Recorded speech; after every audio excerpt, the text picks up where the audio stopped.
Good evening. My name is Wanda Disweikel, and I'm the Executive Director of La Familia Unida.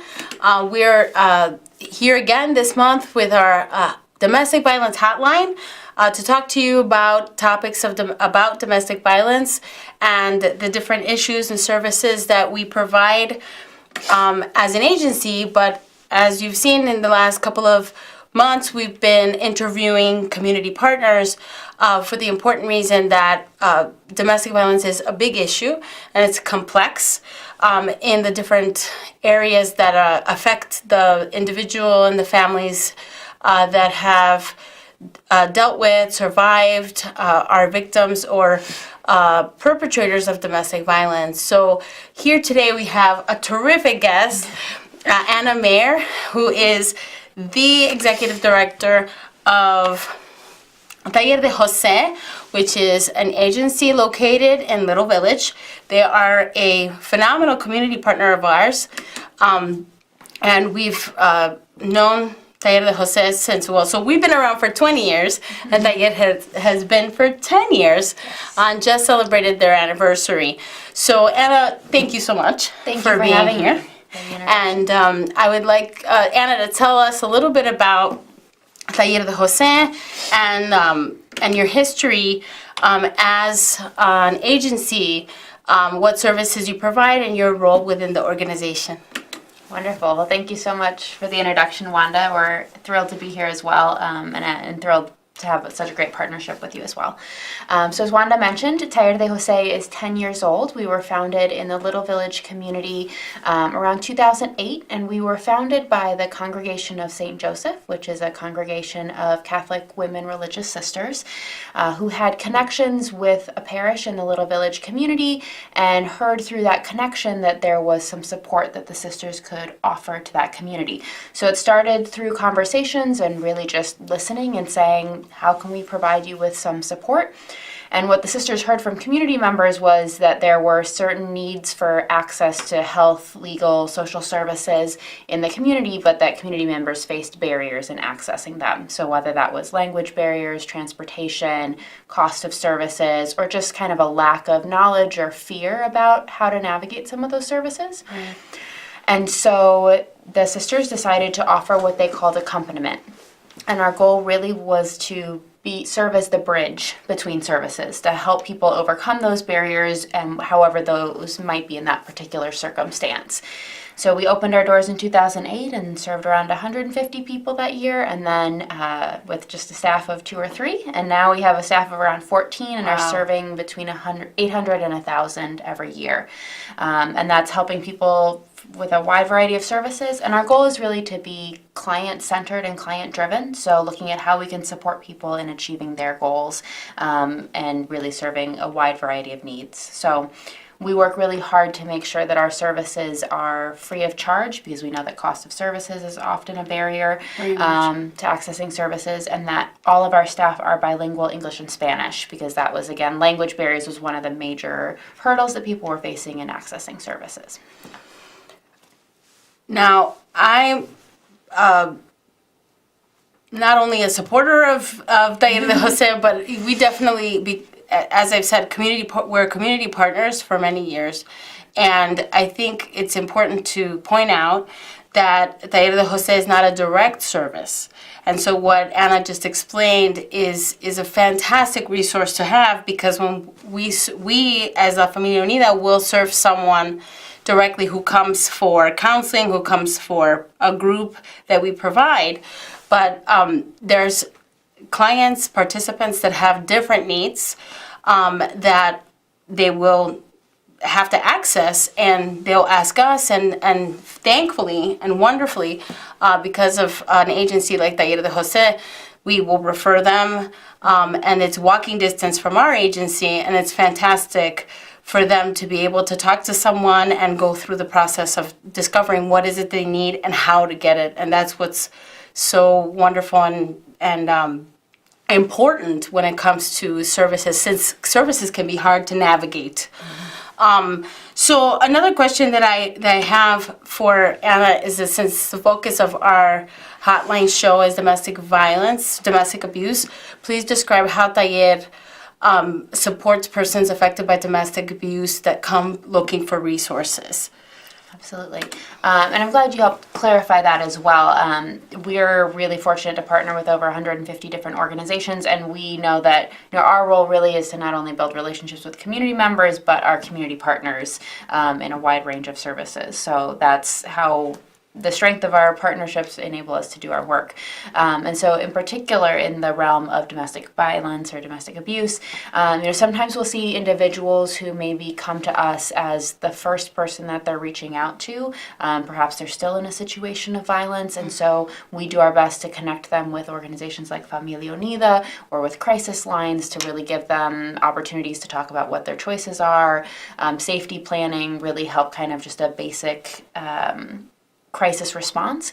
But then probably more commonly we see individuals who maybe have left that situation of violence but then are dealing with a whole host of other concerns about how do they move on from that, how do they recover and rebuild.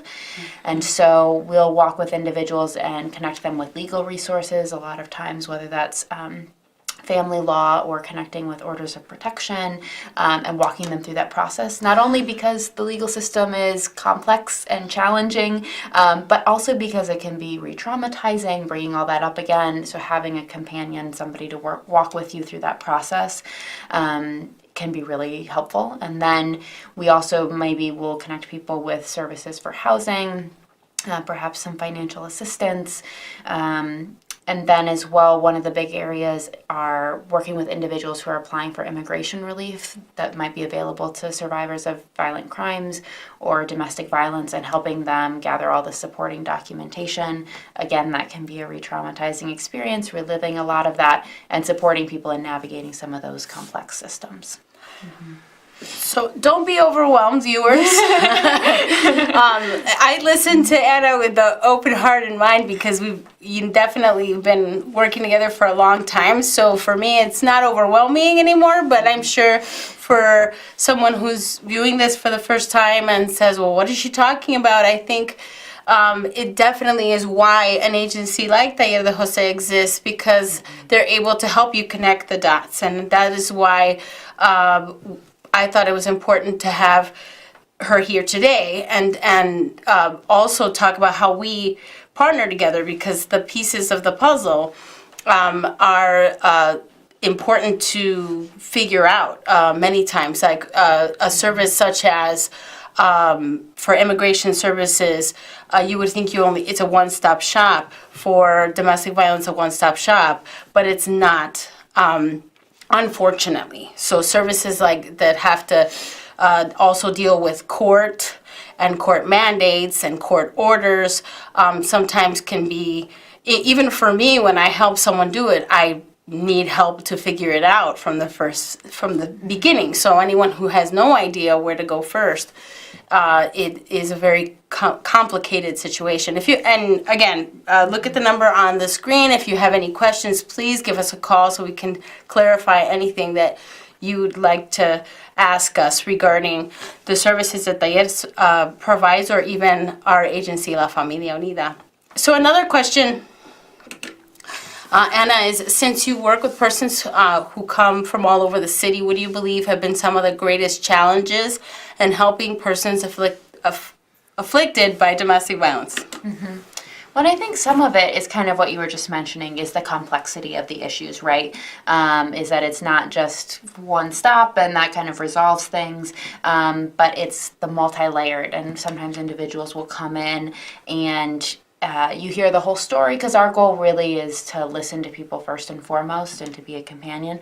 And so one of the things that we can help people do is sort of sort out what are their major goals, what are some of the issues we can focus on, because it can be complex and overwhelming. Mm-hmm. And then I think, too, it interacts with, lots of different dimensions, with poverty, with other challenges that people are facing on top of domestic violence, so that can be a big barrier.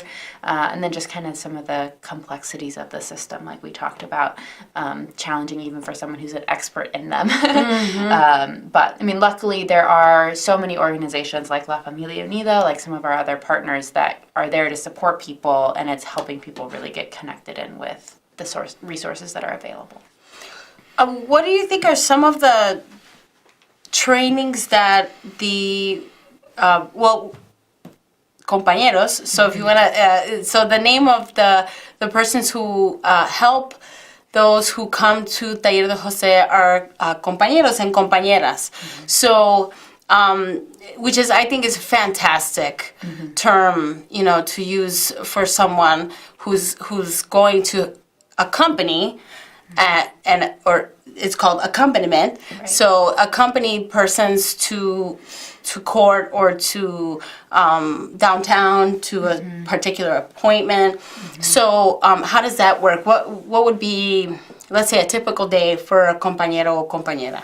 Right, great question. So it's always different. It's one of those, it's typical to answer a typical day, but a lot of times our staff will say the morning will be spent on an offsite accompaniment. So they might be at a courthouse helping accompany someone through that process, through a court hearing or that sort of thing, making sure that they get checked in, get an interpreter if that's necessary, that they know kind of where to stand, or just being emotional support, really. And then they might come back to the office and they'd record all of that in our database system, but then the afternoon is probably going to be spent doing some intakes with new clients, helping do some assessments, kind of the initial referral process, and then follow up with existing clients. So clients who maybe are still waiting to hear back from someone or has an upcoming court date, and we have to get back to them about that. The afternoon will be spent working with clients in that way. And so really to help prepare our compañeras and compañeros for that, we train them on the available resources throughout the city,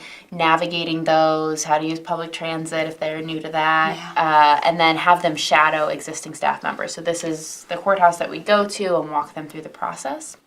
It's a big part of the training.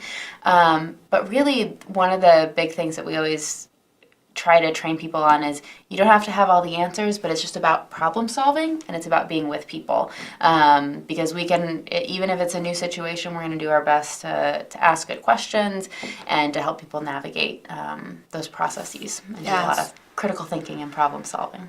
So important. I think that's a great point, the critical thinking and problem solving, because when you're in the midst of a crisis or you've been a victim of a trauma, it is very hard to think clearly. And in the work that we do, we are trained in the mental health field, and we are working with people to get through that process in a lot of the occasions that someone would come to us. So having a support system like a compañero or compañera is fantastic, because not only are you in this situation where you can't think straight, you're not always, sometimes not even making the best decisions, because it's hard to figure out what is the problem in the first place, or how has this problem affected me, my family, or like my current situation where I have been evicted, or, and I'm still in a situation of domestic violence, and this person is still being abusive. So,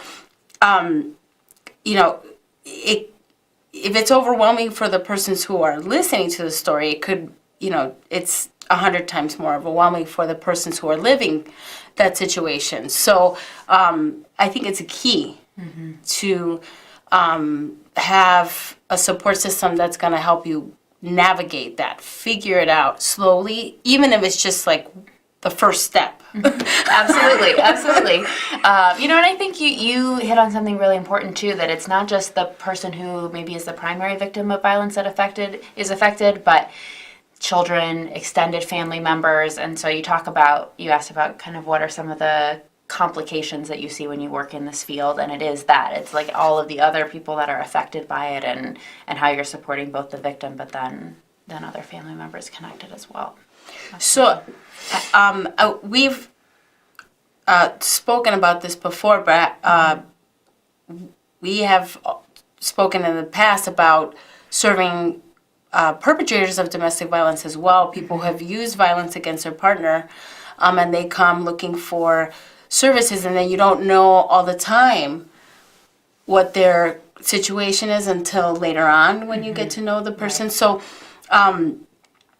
could you tell us a little bit about how that works, since it's really a service that provides to anyone and there's no discrimination. How does that work for the staff, or is it any different or not different at all? That's a great question. I think, first of all, we want to help provide training to our staff from organizations that work with perpetrators or people who have perpetrated in their past, so that they can understand a little bit about some of those causes and the mindset, so that our staff has that background. But also, it is something that we try to make sure that our staff can remain as unbiased as possible, that we're treating everyone with respect, no matter what issue they might be coming in with. But then as necessary, we do also want to make sure that our office is a very safe space.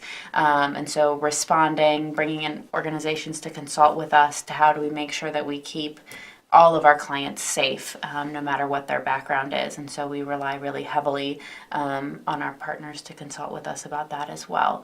But making sure that everybody, no matter their background, has access to services, and that we can do our best to connect with them, while keeping our staff and our clients safe as well. That's fantastic.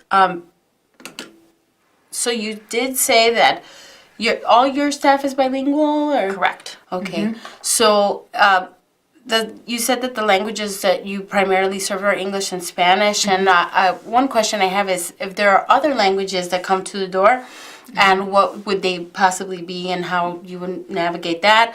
And how does Taller de Jose address any multicultural issues that may come up for clients who seek services? That's a great question. Yeah, definitely the majority of our clients that we're serving that are speaking a language other than English is going to be Spanish. We do have some staff that have some limited skills in French and other languages, which is usually less common.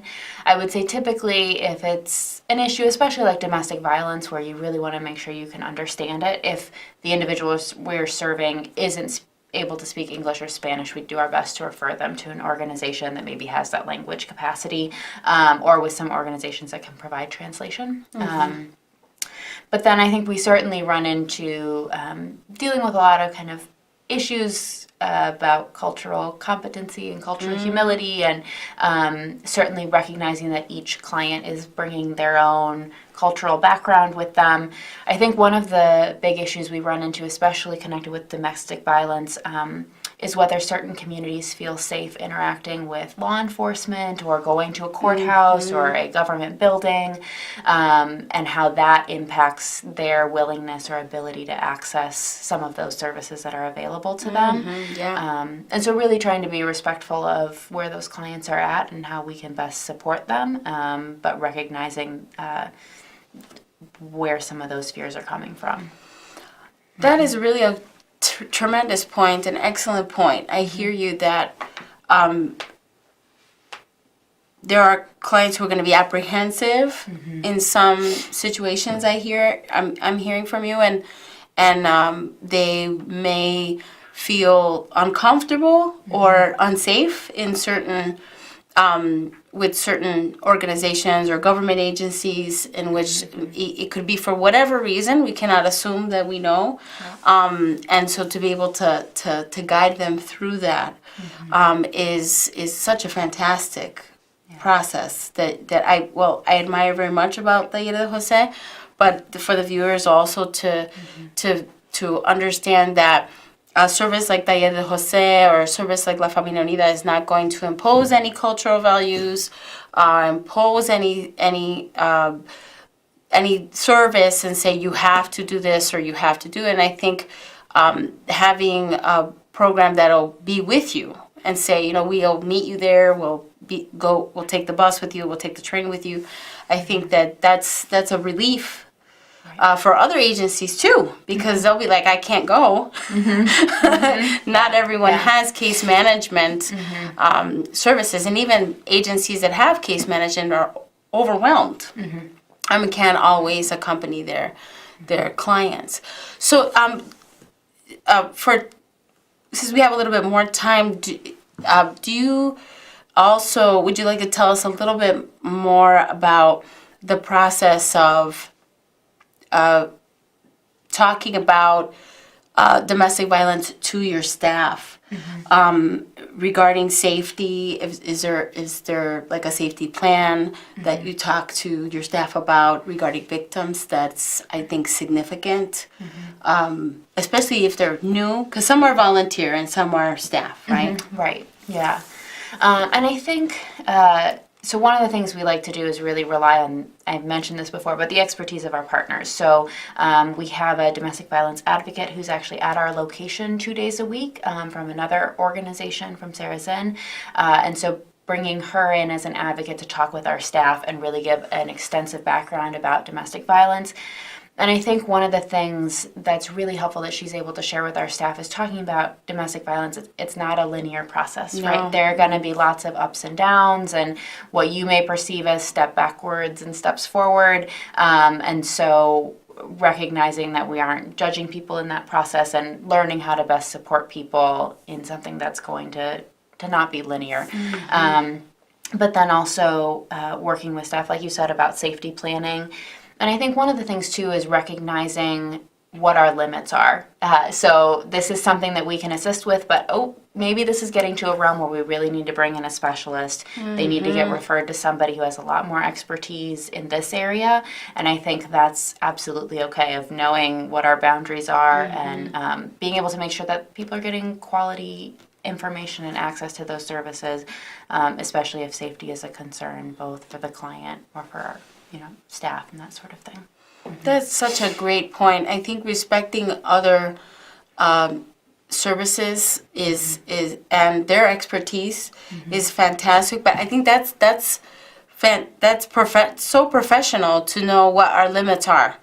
I think as persons who work with the community, it could be overwhelming sometimes. I think I'm sure you talk to your staff about self-care and the fact that you'll hear very difficult cases sometimes, and knowing your limits, like what I really hear that knowing, okay, what can I do and what I can't do, but not letting it go, right? I can hear that there's a connection to what is it that we're going to do next, or what can you do next, what options do you have? And I would even say, too, I think that's something that's helped me personally. If I were to have somebody that came to me and disclosed, that they were a victim of domestic violence or that sort of thing, recognizing that being able to provide them with hotlines or help or connection to services, even if it's not in the professional realm. So I think that's really helpful for people to know who to turn to and not feel like they have to take it on themselves, right? That's really a great point. That's fantastic, because as a lot of friends come to who they trust. And I think that's also very important to know what I can do, what I can't do, and if I have the resources and I have a phone number, share it. And so always share the information, viewers. I think it's so important to do that, to pass on information to people to find the help. And if you want to be there, always being supportive to people who need help is really one of the most important steps. Having somebody to be there next to you is sometimes maybe just what they need at that time. So again, thank you so much. Sorry about that question. Taller de Jose. Thank you, Anna Meyer. We really appreciate you coming to our show and talking about Taller de Jose. Our work together is so pinnacle and so important, because we know we cannot end domestic violence alone. Please don't forget about La Familia Unida. We are a counseling agency. We provide counseling, domestic violence, partners abuse intervention services, anger management, parenting, education, and we do community advocacy and awareness about domestic violence. So thank you so much. Have a wonderful holiday season, and please stay safe.